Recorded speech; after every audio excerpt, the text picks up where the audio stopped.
Bien bonjour à tous et à toutes, c'est Elspeth Cubing, j'espère que vous allez bien. Aujourd'hui on est parti pour une nouvelle vidéo où je vais vous apprendre des F de L qui vont vous permettre de passer de ça à ça. Donc d'être plus rapide mais aussi d'éviter les rotations. Alors le premier cas c'est celui-là, c'est-à-dire que votre paire qui devrait être ici est ici. Donc pour le remarquer, on doit remarquer que le blanc, donc le coin blanc regarde devant nous et que notre arête est de la même couleur que le centre. Donc ce qu'on va faire c'est ça.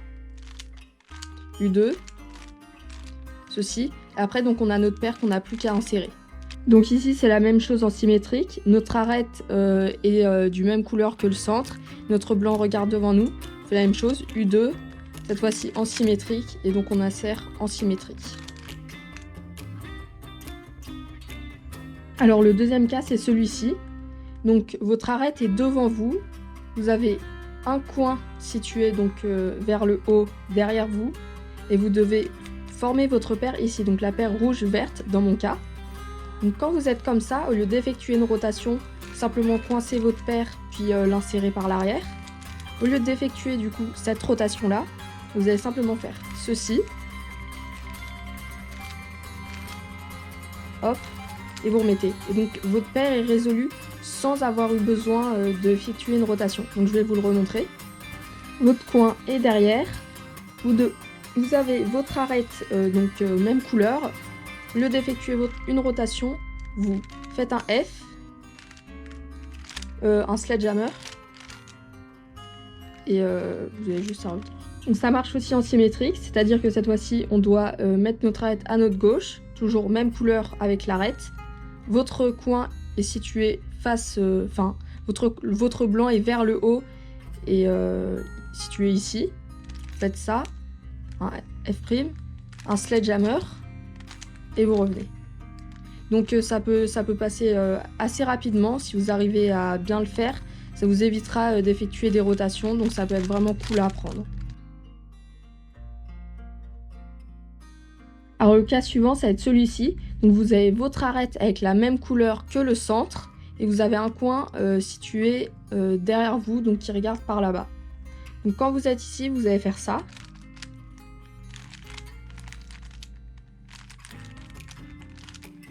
Donc on dirait pas comme ça, mais ça peut vraiment passer assez rapidement. En plus, ça vous évite d'effectuer une rotation comme ceci pour résoudre la paire simplement en bloquant, remontant et insérant par l'arrière. Donc là, on dirait c'est quasiment le même cas, mais c'est pas exactement le même.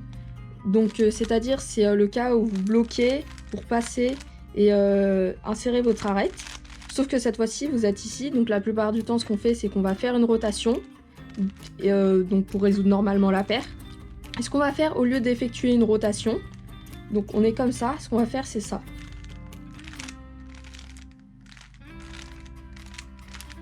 Voilà, donc avec un peu d'entraînement, vous pourrez le faire vraiment rapidement et ça vous fera gagner du temps, car vous n'aurez pas besoin de faire de rotation.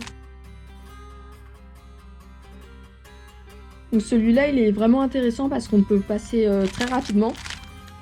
Donc comme ça, et en plus ça évite de faire une rotation pour le résoudre normalement. Alors le dernier cas, ça va être celui-ci. Donc vous êtes comme ceci. Et la plupart des gens, ce qu'ils vont faire, c'est qu'ils vont effectuer une rotation pour se placer comme ça. Couper leur paire, la mettre ici et la résoudre tout simplement. Mais ce qu'on peut faire, au lieu de faire ça, c'est que quand on est ici, on va faire simplement l'algorithme débutant pour faire la croix. Tac, comme cela. Après on tombe sur un 3 move qu'on n'a plus qu'à insérer. Donc je vous montre la même chose en symétrique. Donc c'est-à-dire que cette fois-ci on doit placer notre paire rouge-bleu à notre droite. Donc notre paire ici est située à notre gauche, en face de nous. Donc on fait la même chose en symétrique.